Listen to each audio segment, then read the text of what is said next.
Hello, hello, hello. How are you all doing? So nice to have you back in here.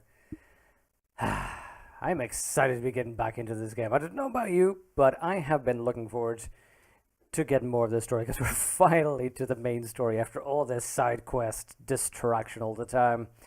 So it's so nice to have you all in here. Skabarmo so early, and indeed reminding me that I need to find a vendor this time. I'm going to need to make sure to get that done right away to actually clear out that inventory of all the stuff we found. And indeed, Vanen, the Banner Saga 3 Kickstarter, I've been very tempted about with that as well. There's two Kickstarters that I've actually been very tempted by. One is that Banner Saga 3. Same thing here. I haven't even played Banner Saga 1. I still need to get around to doing that, but I haven't. But every bit of gameplay I've seen of that just makes it sound like it's exactly the game that I'd like to play. But it's kind of the game I'd want to play on a DS, if you get my meaning. Just while I'm traveling, being able to do something like that. I'm watching GGQ Left 4 Dead VOD. Oh, that one's so good. And it syncs up perfectly with the music. Really? I'm very happy. Telemon is beautiful music, and there was part of me sitting here ready to stream, seeing that it was still 5 minutes to go and thinking, I kind of want to hear the end of this piece. Mighty Sid, so good to see you as well. How are you all? How are you all doing?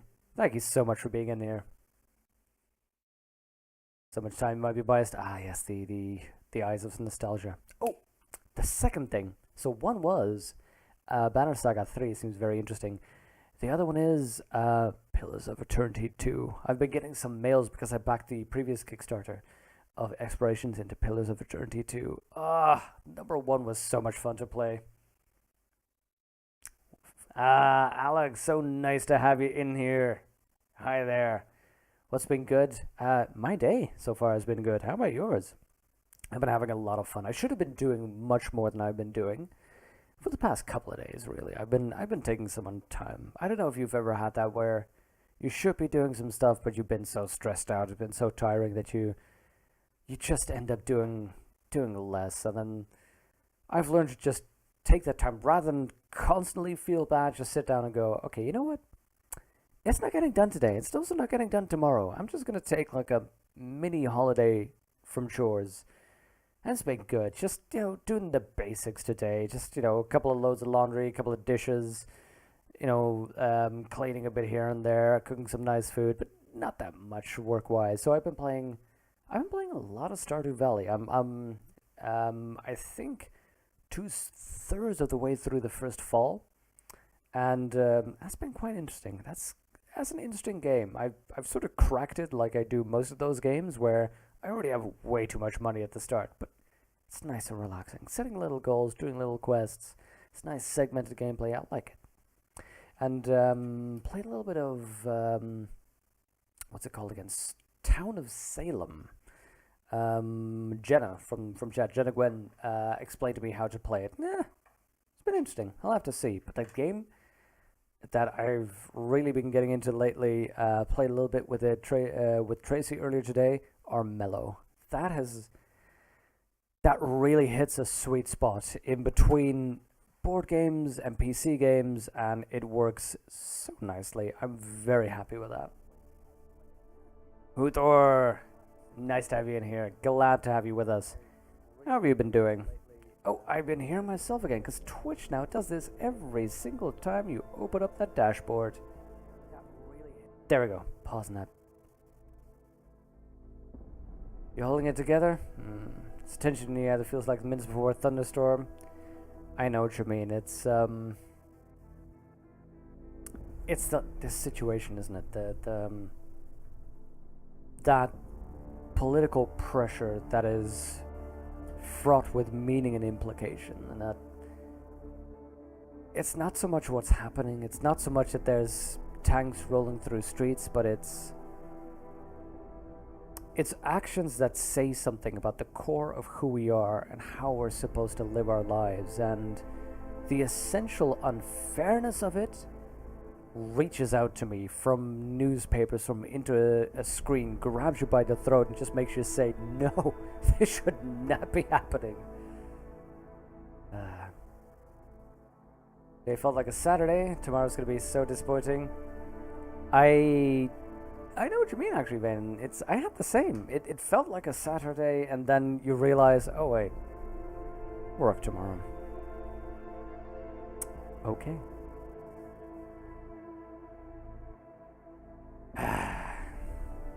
But yeah, fortunately, we do have those precious few hours available to us. And that's actually what I like about this. I don't know, it's small scale. It's not like this is a resistance movement, but it's not necessarily escapism. It's a type of action that we can take that removes us from normal time. For me, at least, the streaming is away from the normal reckoning of time. In my head, at least, I don't know about you, but there's like work time. Tomorrow morning, 7 a.m., when my alarm clock goes off, I'm in work mode. I wake up and I'm basically, the hand of the company. And then for the next 12 and a half hours, when I'm finally off again, I am in work mode. And then when I'm at home, that's the precious few hours that I get. And then I'm in just home mode and doing, maintenance and chores and trying to find room for the other projects I'd like to have in my life. And this is this is like stream moment. This is a carnivalesque inversion of normal life where it's just, me in an empty apartment with a cat silently judging me over there, talking into a microphone, staring at two little blue lines of a webcam with some words appearing on the screen next to me. Definitely can be. Streaming can totally be escapism. Yeah, I completely agree. It can be a time away. But I think, and this is, now we're sort of delving into my research topic, but I'm very strongly invested in the idea of the carnivalesque, which is an interesting idea. The basic idea of it, there's a few theories, like Russian theorists, Dutch theorists that engage with this, and the idea is that there's normal life. I'm talking about Michael Bakhtin and Johan Huizinga as two theorists, but that there's normal life, and that is fraught with pressures. Political pressures, financial pressures, societal pressures, loads of things that make us behave in certain ways. That basically, the suit is a perfect metaphor. We wear a suit and it gives us status, but it also constrains us. It's like a gilded cage, that suit. And that forces us to behave in certain ways. And then there are times which are carnivalesque, as in carnival, which subvert that, where you're explicitly encouraged to act counter to society, to be strange, to tell jokes, to laugh, to be engaged in eating food and sharing with people and in just contact with other human beings. And one of these theories, Michael Bakhtin basically says that is a moment of true humanity, where you let go of these societal structures and you just are. And you are in the most essential way possible because of that focus on the biological, of eating, of touching, of talking, of being with. And that forms a carnivalesque moment. And I think it's long been researched as to what other moments are carnivalesque. And sometimes in certain forms of art, they can be said to be carnivalesque as well. Like certain paintings by Peter Bruegel, or like modern arts, the abstract arts, the arts that when you look at them, you stop in your tracks. You see them, you just go, whoa. That is an inversion moment that basically just shocks you out of normal life right there. And for that brief moment, you just are. Until, for example, for me as an academic, that straitjacket of academia takes over and goes, huh, this is interesting. This is a postmodern inversion of what Baudrillard has said. And, theory and knowledge starts taking over again. But it's that brief moment that gives you respite. Yesterday you were watching a D&D game, you just felt so frustrated with the content they were presenting. You could play such an empty, depoliticized game at a time like this. Yeah, no, there are definitely things that I should be switching the the thing to IRL rather than Deus Ex. But yeah, I know what you mean, that sometimes you can have forms of content which seem devoid of meaning. My research focuses on the idea that there is no such thing as depolitical, because in the act of, for instance, having a depoliticized D&D game, you are engaged in a political debate because you're acquiescing. That idea of all that needs to happen is for good men to stand by, that idea, that is a means of politics, and escapism is an expression of politics. It's just a weak expression, as far as I'm concerned. Because I think, if I'd venture a guess, I think I appreciate the same type of games as you do. Speaking from my experience of playing in tabletop games with you, where I at least enjoy a moment that's pregnant with meaning, as it were. A moment that is bursting with potential of more, that signifies larger conflict ongoing, but then doesn't do the cheap thing of playing it out, that just interrupts that in saying, this is it, boom. And it's up to your mind as somebody watching or participating or being there to finish that sentence. To not to have a full stop at the end there, but to have a semicolon, and to have you finish that semicolon. And as any good semicolon, it's followed by a coordinating subjunctive.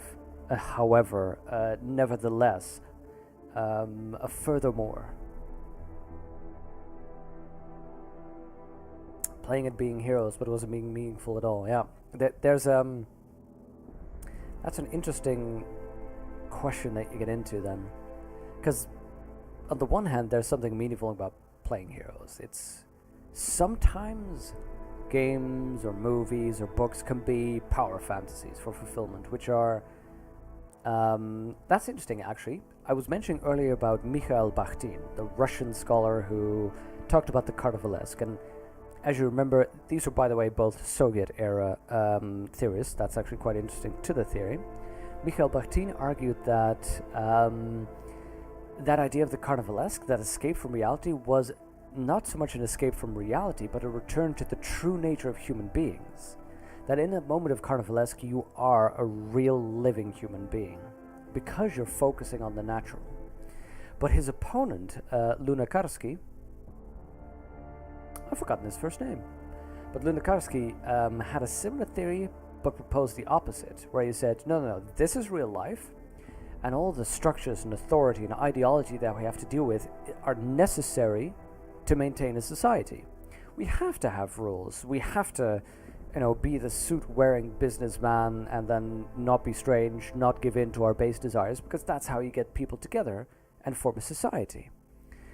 And then his idea was, well, sure, we have things as carnival, but they're to let off steam so that you can deal with reality and be a good, productive member of society. And that was an interesting contradiction. Of course, Lunacharsky in Soviet era, Russia was the more favored theorist, but nowadays, most people actually favor Bakhtin over that.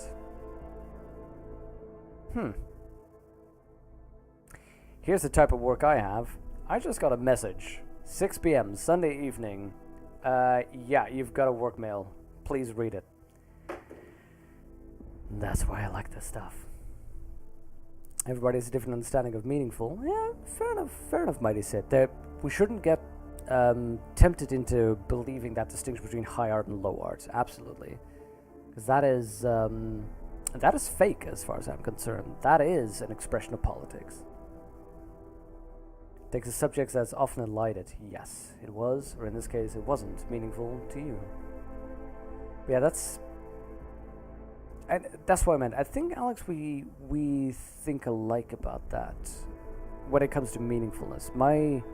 Or at least I enjoy trying to find and or place meaning into a world that is open for meaning, a world that isn't closed off. Because if you look at, for example, the movie Conan the Barbarian, that's a closed off world. Because it presents something and explains everything and it shows you everything, and then it closes it off by resolving the conflict. Whereas I enjoy the type of media that isn't closed off, that has openings for more. I think... for example, Walking Dead is a good idea, even though the narrative of The Walking Dead itself isn't that strong, in my opinion. I'm not that interested. The world that they create leaves so many openings where you can easily imagine a different settlement. You can even easily imagine what would happen to these two random people that we saw that the group didn't interact with. It leaves openings, and that allows you to think more into it.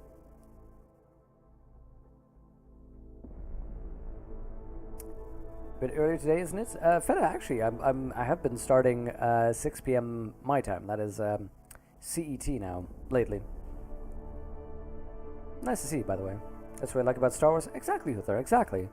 I think that's the strength of Star Wars, that it suggests so much of a world. And the interesting thing about Star Wars is it was very open to fan fiction for a long time, where people were allowed to put fan fiction online to create and deepen this, enrich this world. And that's, I think, the interesting thing about them removing the canon. I don't know that much about Star Wars canon, and I think at least I know that Vaden has read more of Star Wars as a whole, but I like that there's more behind it. Hey, you know what? I've already seen at least one person leave going like, ugh, I came here for Deus Ex, not for political theory. So I am going to be starting this game, but this is exactly the type of topic that I love. Whoa! Holy frame drops, Batman. Okay, we were here right outside the main mission, if you recall, where we need to go. Where we need to do two things. One, get a psychological evaluation. That's not going to go well. And we need to bring something, evidence to Smiley. Sorry, tea is not sitting well with me. Now, neon lights. I have no idea where... I think, if I recall correctly... Oh wait, let's go outside first. If I recall correctly, the neon lights side quest was all the way... oh yeah, the scrolling didn't work that well. Was all the way back here, wasn't it? Prakashna? Hey, that's weird. So we need to find something... Oh, in that case, I have no idea where to go for the other side quest, so that's okay. So we will continue this main quest, but what we need is a vendor.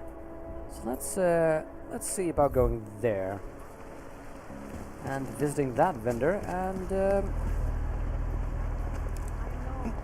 starting some sales. Jeśli w tym fakcie, jak to zastawić? Timothy Zahn. Hey, Vanen, I've heard of his name. Isn't he one of the readers of the audiobooks? Hello. Wait, were you followed here? What? What do you mean? You can't be too careful. They have eyes everywhere. Right. And I suppose you have all I need to make sure they stay out of my business, right? I do. But don't let the shop fool you, it is only a sideline. I merely sell parts, raw materials, you know, the sort of thing you can use to make something else. Listen. Damn it, Alex, you beat me to that joke. Have we met before? No, I'm pretty sure I'd remember. I wouldn't. I get occasional memory loss, ever since the incident. I got rid of my og right after that. Inner ear implant used to help me with my balance, but now I just hear ringing all the time. Do you hear that? Hear what? Never mind, anyway.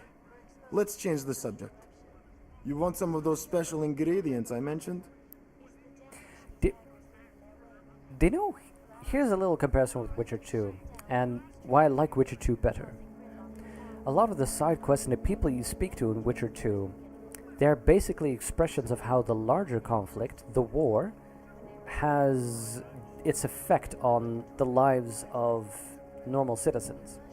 And the good thing about that was you didn't have to do with the war. That was a different thing. And for me, somehow, the fact that it's an event from the previous game makes this a little bit less, but it's also less... In Witcher 3, it was more evident from the context. People just saying, well, it's difficult now, or we can't deal with the farm right now, or you just started hearing about domino effects, or people talking about other people. And it was more of a very subtle flavor. And here it's more as though a lot of the characters have to mention, oh, og, business, yes, incident, and it's a little bit too in your face. I don't think know. I'll be on my I like way. it done a little bit better in Witcher 3.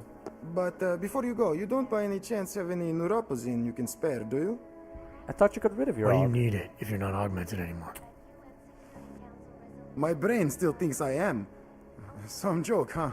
So, can you help me out? You know what? Sure. Sure, here you go. Thanks. You're all right, you know that?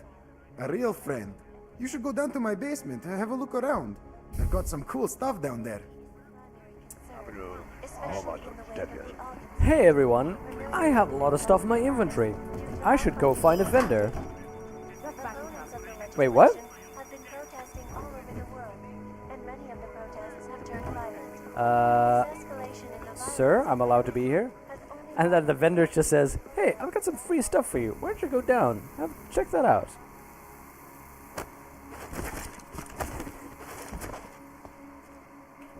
Hello. Frag laser? Don't know what that was, but I'm happy I turned it off. Yeah, the EU is non-canon. I like that. There we go. Ooh, C-Tech. I like that. I like that. Timothy Zahn wrote Heir to the Empire, which popularized the Grand Admiral Thrawn, became a firm fan favorite. Oh, I've heard Total Biscuit talk about Thrawn. The Thrawn trilogy is supposed to be really good, right? Can you recommend that? I thought Timothy Zahn also read those on Audible. I've been toying with the idea of starting to use Audible. Oh god. Trace program initiated. Been toying with the idea of getting Audible. Are you kidding me? I should have used a nuke. Access granted. Oh, 37 milliseconds.